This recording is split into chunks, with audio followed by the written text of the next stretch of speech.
Great Debaters Contest is brought to you by Safaricom M-Pesa.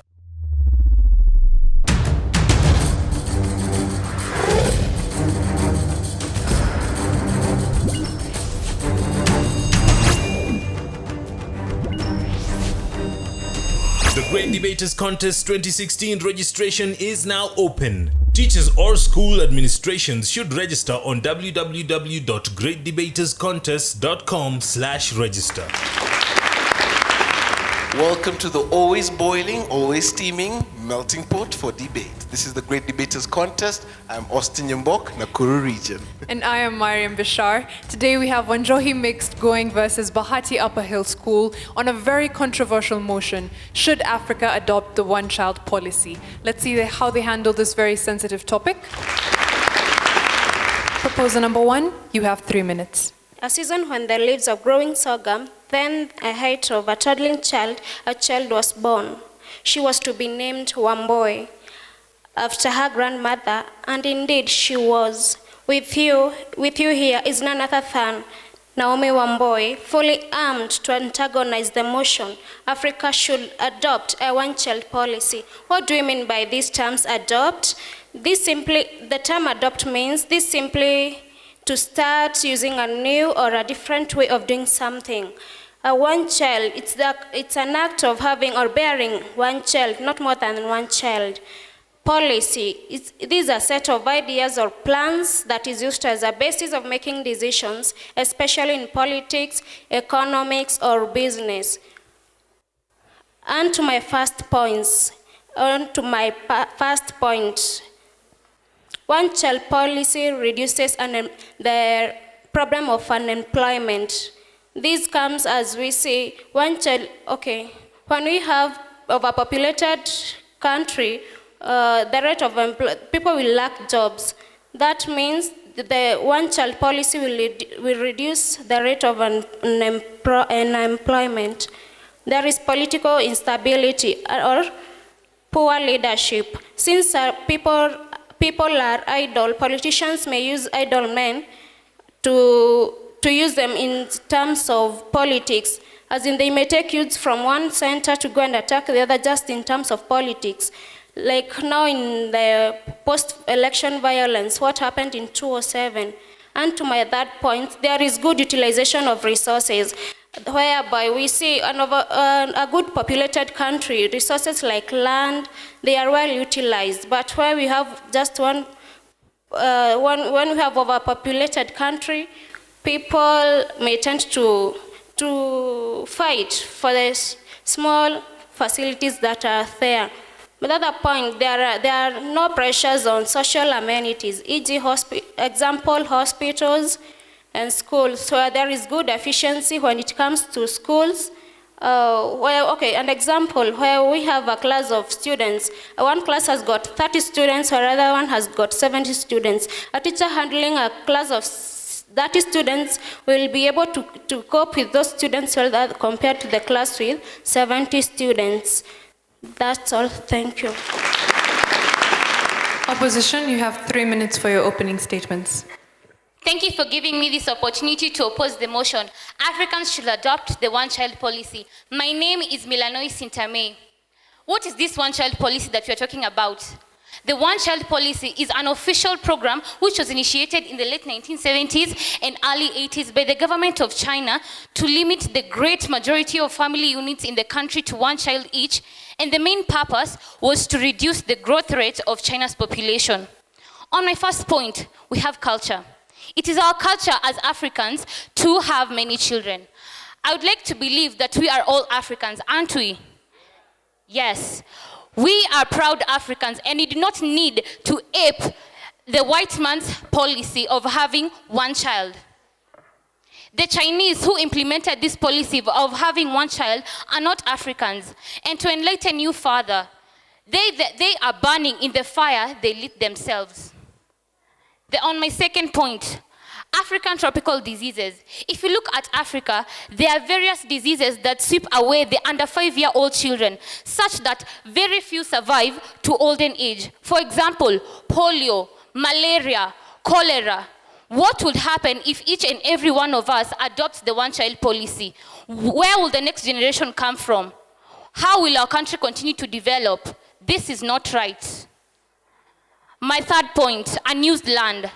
We have a lot of land left untouched. Who will put this land to beneficial use if we all choose to follow in the white man's footsteps and have one child? Remember, the Bible says to subdue the earth. God is the most supreme being. None is greater than he. So who are you to oppose him? In the novel, The River Between by Ngugi wa Thiong'o, the character Chege advises his son Wayaki to follow the good ways of the whites, but not the vices. And the one-child policy is a vice according to Africans. I stand here with a lot of vigor and confidence, kindly asking the opposers to cross over and oppose the motion. Africans should adopt the one-child policy. Thank you.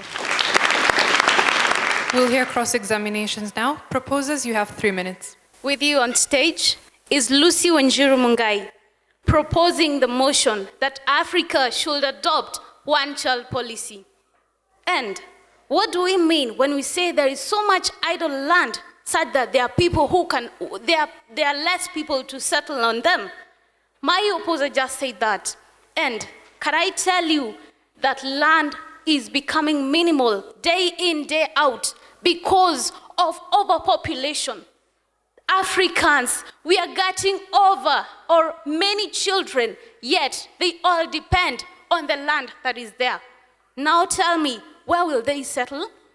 Just imagine a case whereby I've got 6 children. Yeah, I mean 6 children. And I have only a half acre of land.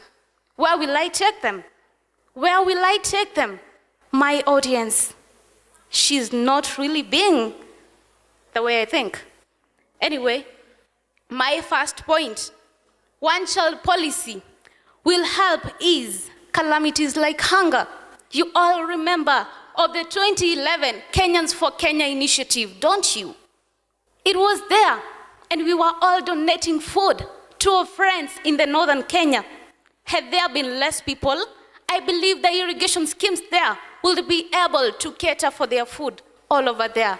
But with so many children, how could they keep food even in times of drought? No food for them. One-child policy will help curb the emigration rates in search of greener pastures. What do I mean by this? So many youths are relocating from their country, moving on to other countries just in search of jobs.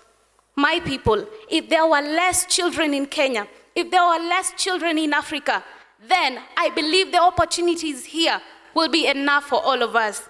But people, our youths mostly, are all moving to countries like Dubai, Qatar, United Arab Emirates, all in search of greener pastures. Don't you think if we were less, we will be able to fit in all the projects that are here? Then, to my third point, the government will be able to undertake development projects in our continent. Let's take these projects. Health projects, giving an example. They will be efficient. Why? There are no people, there are not many people. Therefore, these resources will be much improved, and we'll be having facilities like those of treating cancer, those of treating kidney diseases, all in our continent. But now with the many people, how then can we be able to cater for their needs, yet we still need all these other facilities? My people, let's all come out clearly. Let's reason it out. What is the benefit of having so many children, yet you can't be able to raise them up? Thank you. Position, you have 3 minutes for your cross-examination. First, land is in abundance. Just that most of the Africans, they use themselves to own big, but not to help each other. Land is lying somewhere because of one child. They are giving it to one child, in which that child cannot maintain. Is Sylvia Nasorian on stage? Africans to adapt the one-child policy. My first point is about health. God gave almost all the women the ability to give birth. And if we want us to adapt the policy, now we will have to use another measure. We will have to take another measure, that is family planning. For example, me, being one of the best in Bahati Upperhill as in chemistry and biology, I've been doing hard, not sleeping, to look and search, do research on cancer cure. That's what everybody here is now trying to fight against. And now, if only you know, how can you use something that you are being told that this thing will lead to cancer? Why should you use it? And by the way, God is the supreme. If you are here and you think that by giving birth to one child will be the better, I'm very sorry, that is not in Africa. Just as the Swahili saying goes, mwacha mila ni mtumwa. All of you are Africans. And if you are not an African, then you are in Africa, and either by registration. And so, when you go to Rome, do what the Romans do. My second point is still on health. There has developed the Zika and the microcephalus disease in a state where women give birth to children with small heads. Imagine you have that one child, a child that you see is abnormal, health abnormal. Will you just stand there, sit there, see your child dying? No. And by the way, just take a look at The River and the Source by Margaret Agola. If, for instance, Akoko gave birth to only one child, and when will they follow the brother, the younger brother, saw it? I will not do as my brother did and he died, but I will take another step. So, socialization. We have to, the child in that family, the children in that family will know this is good because I see my brother not doing it. This is bad because I see my sister doing it. And so what? Why should I be one? Go somewhere and do something bad because I don't have anybody to help me in the house. Socialization, self-centered. You'll know how the child can become so self-centered because he or she thinks of mine and mine alone. But when having many children in the house, the child will know that this is bad and this is good. Responsibility in parents. Most of the parents leave their children under maids. But when you're having many children, you have to come home and take care of the children. And by the way, the African says that I am because we are. And because we are, therefore I am. Thank you. The Great Debaters Contest 2016 registration is now open. Teachers or school administrations should register on www.greatdebaterscontest.com/register.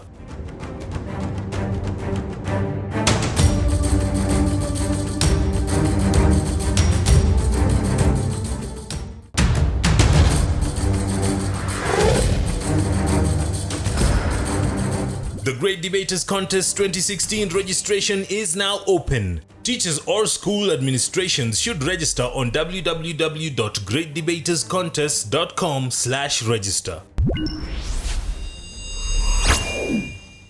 The proposers have been asked if we adopt a one-child policy, what happens in the event that twins are born, and the opposition have been challenged to give facts that prove that family planning methods cause cancer. We'll have them respond. Proposer number 3, you have 3 minutes. One morning, in the smoky heart of Wanjohi, the first wife of the great farmer, Kinyanjui, a baby was born. And the baby is Kinyanjui.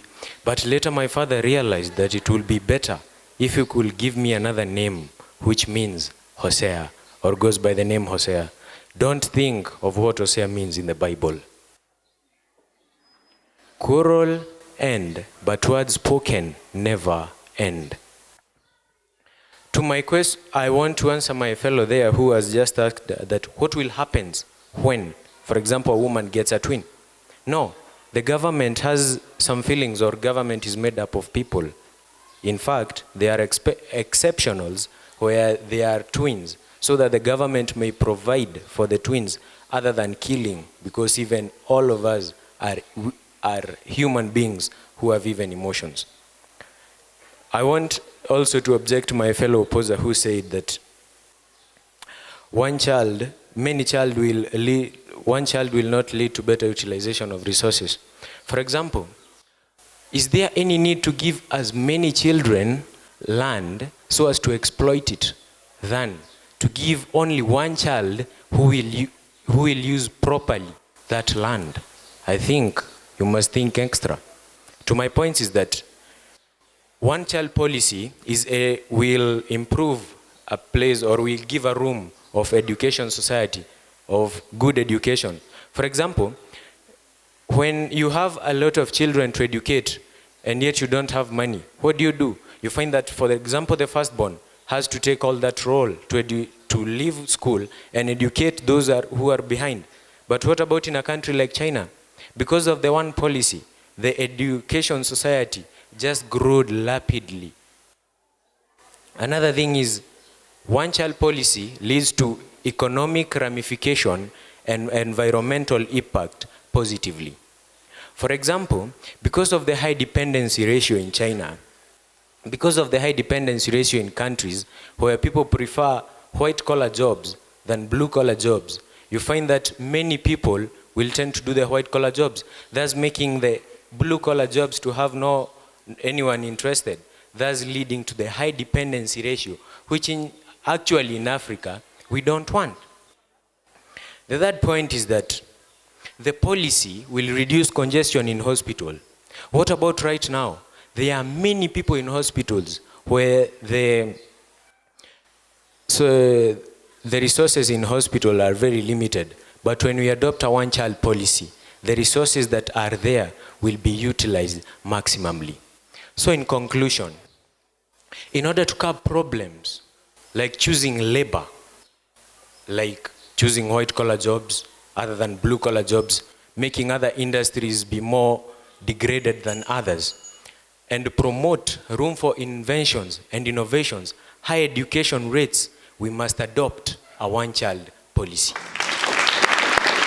Opposition, you have 3 minutes to respond. My name is Emily Weremo from Bahati, Upperhill. First, I would like to answer the question that was posed to us by our friend there. You said that we should prove, yeah? So, it has not yet been fully proven. But one thing I'm sure, chemicals are harmful to our bodies. So it alters with our body functions. Yes, it's not a must for it to cause cancer, but it causes other problems. So my friend, it can alter with our body. I would like to go to my first point, that is innovation. First, what is innovation? This is coming up with something new. If we have more children, in a family, it's easier for us to share ideas. E.g., a good example is the Moipoi family. There are 4 sisters. As compared, maybe you place one person here and the 4 of them there. I believe the 4 of them can bring up a more melodious song as compared to that one person. So with that, they can share ideas. They use different instruments that bringing up something good and something sweet. Security. It is secure to have one child simply because maybe something comes up, e.g. a disease or any other thing that can cause death. Then what will you do? If you have that one child, where will you get the other? Maybe you're in a point that you can't give more children. You can't give birth to more children. What will happen? Also, revenues. In a large population, then it will be easier for us, for the government to sustain us. Simply because the more population, the higher the ability for us to give more money to the government. And also I believe unity is strength. When we are united, yeah, I believe none of in this place, the debaters, I believe that only if one person was to come here, they wouldn't have done all this job. There are many right now. So unity is strength. So my fellow colleagues, I believe in our culture, our culture states that many children gives wealth. That is our culture, and we cannot avoid it. So I believe by having many children, it is more of benefit to our lives than of disadvantage. Also, many people say that employment is something that are saying that if you have more population, employment also will be rare. My question is, yes, we have a smaller population, and maybe we want to do something called engineering. Not everyone is perfect in engineering. The more we are, the more we are capable of bringing up different ideas and different things.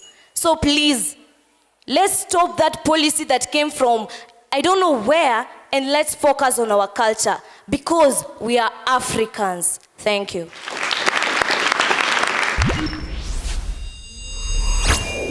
Closing submissions now. Proposers, you have a minute. We are seeing the future of African countries. They say wise people work with the wise. Come on, my audience. Are we still in the dark? Where in the past, people used to have so many children, all in the name of prestige and wealth? Come on. Let us all see our destiny. Wise people store up knowledge, while fools invite ruins. Do we want to see the ruin of our continent?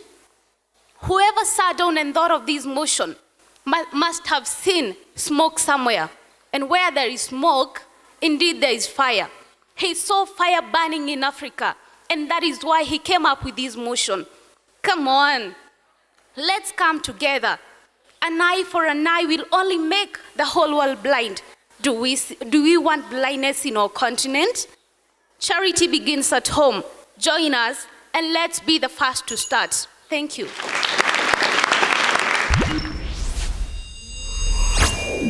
Opposition, you have a minute as well.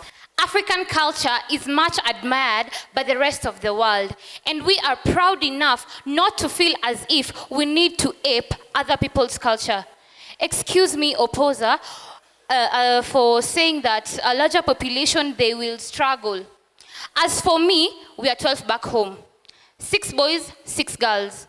And my parents have been able to provide for us. My fellow proposers have given us various reasons as to why we should not adapt to the one-child policy. For example, inventions and innovations. A larger population is very much likely to invent more things as compared to a smaller population. Culture, no matter how hard you try to deny it, we are Africans, and Africans have a rich culture, and they believe in having large families. For example, a kuku danger. Now that is a real African. To sum it all up, as my fellow opponent just said, I am because we are, and because we are, therefore I am. Thank you.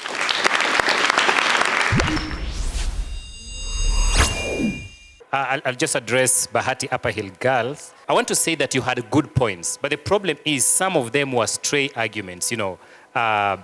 If you only sift through your arguments, pick only what is relevant and leave out what is not relevant. So many issues were raised, but at the end of the day, I ask myself, when you do not convince someone whether to go this way or that way, then it means that there's a problem with the debate. Good speakers, good voices. But I repeat what I said. There is a problem with the argument that we are building. Why should we not adopt this particular policy? I expect some good argument. We should not adopt it because of this. When you bring in the issue of land again, we have a lot of unused land. I have my own question marks on my sheet. I mean, what does that therefore point us to? It's difficult to prove. In a sense, it was a bit of a fair presentation because there were a lot of questions that were not answered, and we took some points that were a little bit difficult to explain, especially when you talk about an African culture and therefore build an argument around it. So it was a fair presentation, but a good attempt. Naomi, I love the aspect of introduction of efficiency and all that. Of course, it was cross-examined, but I think you tried to start your team very well and give out the submissions. Just show us how bad the situation is. Show us how you can go to a family where there is one man with 12 kids and he cannot even feed them. They can't go to school. He can buy uniform and all those kind of things. Okay? And show us that we really need to, first of all, get back to ourselves and maybe have one child, like China did because of their own reasons. I think that would have been better. So there was a better way of persuading us, because this is a new phenomenon that we would have really thought about if you brought it out well. Lucy, fair cross-examination, good submissions, but as I said, there was that point that I really wanted you to cross-examine. Hosea, You have a very good voice. You have a presence. I can feel you when you come to the stage. However, I thought you evaded the answer to the question that was asked. I would call it evading, okay? So keep that element of that confidence, okay? And then work on content. Then you can make a great debater. But I think you did fairly well, and all the best. The numbers are in. Wanjohi Mixed, you have 60%. Please give them a round of applause. Bahati Upperhill girls, you have 67%, making you the winners for this debate. Congratulations to the two teams for a spirited fight, and we thank you, members of the audience, for your attention, and urge you to follow us on social media, especially Twitter at Great Debaters EA. Same to you, all viewers. Stay tuned. Sorry, I'm Austin Nyambok, and I am Mariam Bashar. We'll catch you next time. The Great Debaters Contest 2016 registration is now open. Teachers or school administrations should register on www.greatdebaterscontest.com/register.